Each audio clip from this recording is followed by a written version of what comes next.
사도행전 19장 말씀이고요. 전체를 다 보려고 하는데 1절에서 12절만 먼저 읽도록 하겠습니다. 1절에서부터 12절 제가 봉독하여 올려드리겠습니다. 아볼로가 고린도에 있을 때 바울이 윗지방으로 다녀 에베소에 와서 어떤 제자들을 만나 이르되 너희가 믿을 때 성령을 받았느냐 이르되 아니라 우리는 성령이 계심도 듣지 못하였노라. 바울이 이르되 그러면 너희가 무슨 세례를 받았느냐 대답하되 요한의 세례니라. 바울이 이르되 요한이 회개의 세례를 베풀며 백성에게 말하되 내 뒤에 오시는 이를 믿으라 하였으니 이는 곧 예수라 하거늘 그들이 듣고 주 예수의 이름으로 세례를 받으니 바울이 그들에게 안수하며 성령이 그들에게 임하심으로 방언도 하고 예언도 하니 모두 12사람쯤 되니라. 바울이 회당에 들어가 석 달 동안 담대히 하나님 나라에 관하여 강론하며 권면하되 어떤 사람들은 마음이 굳어 순종하지 않고 무리 앞에서 이 도를 비방하거늘 바울이 그들을 떠나 제자들을 따로 세우고 두란노 서원에서 날마다 강론하니라. 2해 동안 이같이 하니 아시아에서 사는 자는 유대인이나 헬라인이나 다 주의 말씀을 듣더라. 하나님이 바울의 손으로 놀라운 능력을 행하게 하시니 심지어 사람들이 바울의 몸에서 손수건이나 앞치마를 가져다가 병든 사람에게 얹으면 그 병이 떠나고 악기도 나가더라. 아멘. 오늘 읽은 사도행전 19장의 말씀은 어쩜 하나의 이야기입니다. 하나의 이야기인데 바울이 에베소 지방의 윗지방들을 돌아다니면서 전도를 선교를 하고 다녔습니다. 그런데 에베소 지방의 사람들이 이제 바울이 왔을 때 바울이 물어봅니다. 성령 세례를 받았냐 그랬더니 듣지도 못하였다 이래서 성령 세례에 관해서 이야기를 합니다. 그리고 성령 세례를 받고요. 성령이 역사하시니까 놀라운 일들이 벌어집니다. 어떤 일들이 벌어졌냐면 제일 첫 번째로는 12절에 보면요. 바울의 몸에서 손수건이나 앞치마를 가져다가 병든 사람에게 얹히면 그 병이 낫습니다. 뭐 놀라운 능력이죠. 이래가지고 13절에 보면요. 13절입니다. 이에 돌아다니며 마술하는 어떤 유대인들이 시험삼아 악기 들린 자에게 주 예수의 이름을 불러 말하되 내가 바울이 전파하는 예수를 의지하여 너희에게 말하노라 하더라. 이렇게 됩니다. 자, 마술사라고 나와 있지만 마술사다라기보다는 주술사라고 생각을 하셔야 됩니다. 우리가 갖고 있는 용어로는 주술사에 해당하는 것들이 더 정확합니다.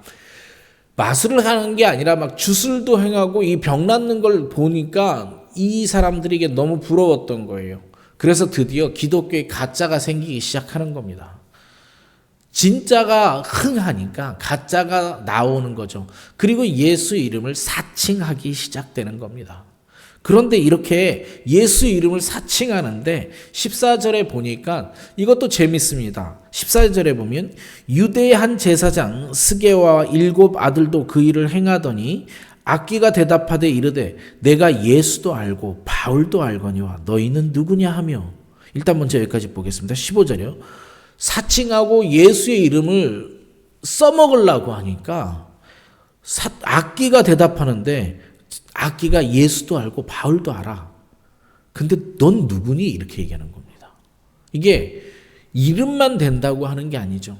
성령님이 함께 하셔야만 이루어지는 것들인데 그것들을 몰랐던 것이죠. 그래서 16절에 악기 들린 사람이 그들에게 뛰어올라 눌러 이기니 그들이 상하여 벗은 몸으로 그 집에서 도망하는지라. 혼비백산하는 거예요. 이름 잘못 한번 사칭했다가 혼비백산하는 거죠. 진짜가 아니니까요.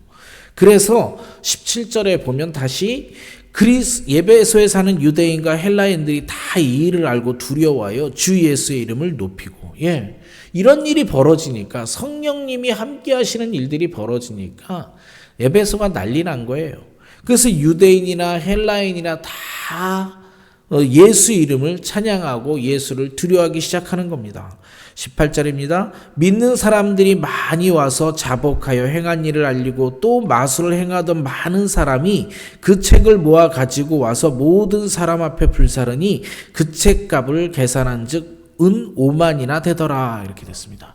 자, 19절이요. 제가 19절을 읽으면서 좀 통쾌하긴 했습니다. 와, 이 매직션들, 이 주술사들이 주술을 가리키는 책들을 갖고 와서 태웁니다.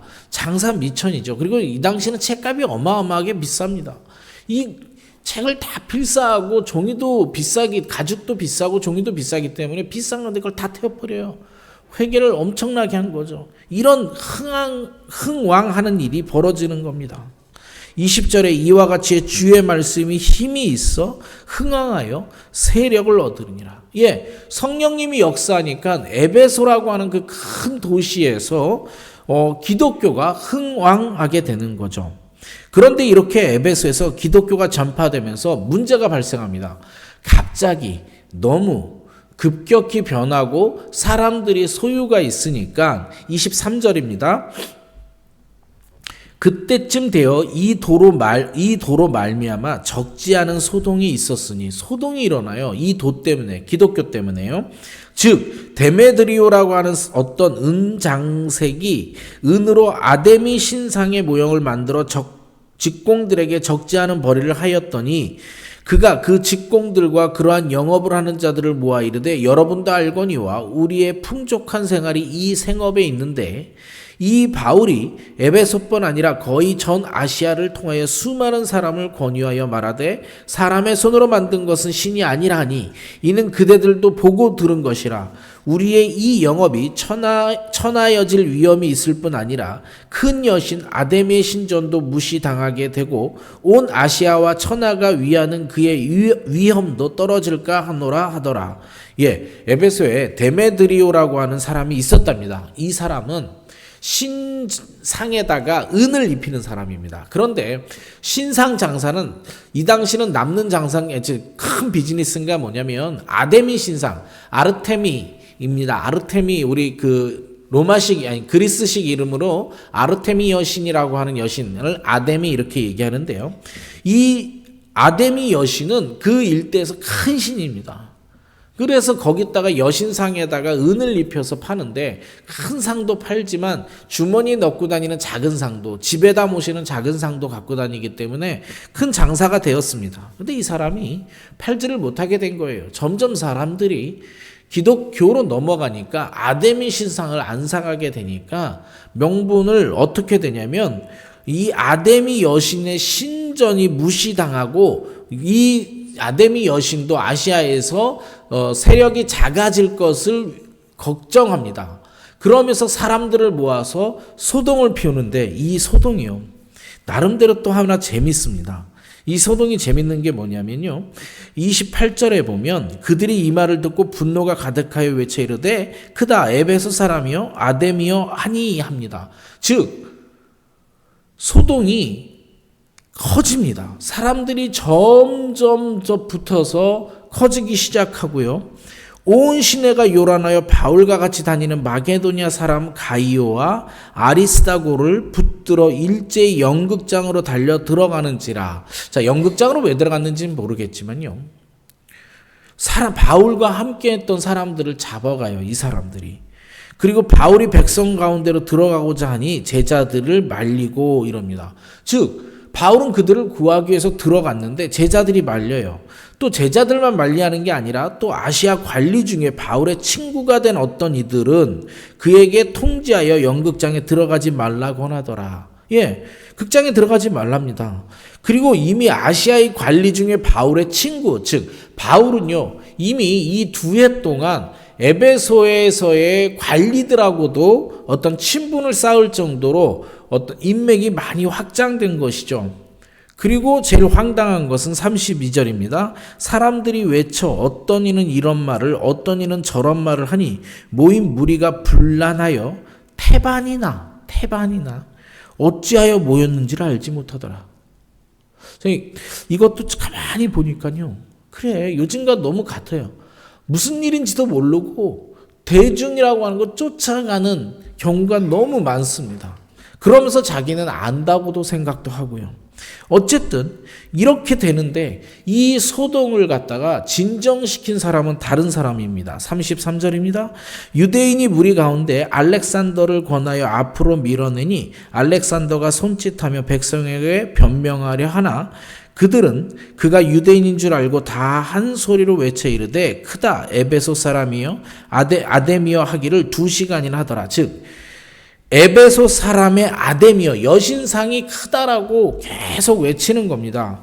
35절 서기장이 무리를 진정시키고 이르되 에베소 사람들아 에베소 시가 큰 아데미와 제우스에게서 내려오곤 우상의 신전지가 된 줄 누가 알지 못하겠느냐. 이게 뭐냐면 에베소 사람들한테 설득하는 겁니다. 야, 다 알아. 에베소의 아데미 여신이 제일 크다라는 건 다 알아. 36절 이 일이 그렇지 않다 할 수 없으니 너희가 가만히 있어서 무엇이든지 경솔이 아니하여야 하리라. 그러면서 말립니다. 37절에 이 관리가 옳은 소리를 하는데 신전의 물건을 도둑질하지도 아니하였고 우리 여신을 비방하지도 아니한 이 사람들을 너희가 붙잡아 왔으나 만일 데메드리오와 그와 함께 있는 직공들이 누구에게 고발할 것이 있으면 재판날도 있고 총독들도 있으니 피차 고소할 것이요. 맞는 말이죠. 아니 너네가 그렇게 손해가 있고 뭔가 있으면 고소해라. 왜 니네가 직접 잡고 난리냐? 아데미 여신이 너희들이 그런다고 작아지는 게 아니다 라고 이야기를 하는 겁니다. 39절 만일 그 외에 무엇을 원하면 정식으로 민회에서 결정할지라. 오늘 아무 까닭도 없이 이 일을 우리가 소요 사건으로 책만 받을 위험이 있고 우리는 이 불법 집회에 관하여 보고할 자료가 없다 하고 이에 그 모임을 흩어지게 하니라. 네, 관리가요 자신들의 책만 받을까봐 이 소동을 흩어버립니다. 그런데 그 관리가 한 말이 진짜죠. 너희가 정말 걔들이 잘못이 있으면 재판해라. 왜 너희가 이렇게 난리를 피느냐. 이럽니다. 자, 오늘 아침에요. 우리가 묵상하고 싶은 것은 아데미 여신입니다. 아데미 여신과 우리가 지금 살고 있는 오늘날을 좀 한번 이렇게 비교해 보려고 합니다. 아르테미 여신은요. 그리스 로마 신화에 보면 같은 여신이든 같은 신이든 그리스 이름이 있고 로마식 이름이 있습니다. 이 아데미 여신은 아르테미라고 하고요. 로마식 이름은 디에나라고 부릅니다. 같은 여신인데 전쟁의 여신입니다. 아르테미는 전쟁의 여신인데 전쟁의 여신이면서 아름다워요.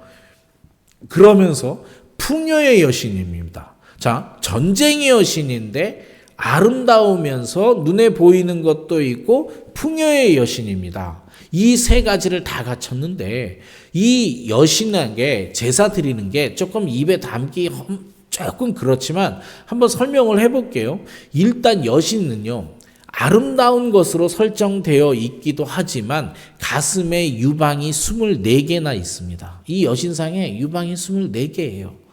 성적인 것이 대단히 강조되어 있어요. 전쟁의 여신이 피 튀기면서 노략질한 물건 때문에 풍요롭고 그 풍요 때문에 내 자손이 번성한다라는 이 캐릭터를 갖고 흐름을 갖고 가는 겁니다. 이 여신에게요. 제사 드리는 방법은 설교를 통해서 너무나 많이 아는 겁니다. 이 신전에서 공창이라고 하는 또는 이름에 성자를 붙여서 성창이라고 하는 여자 신제들하고 돈을 내고 성관계를 맺는 겁니다.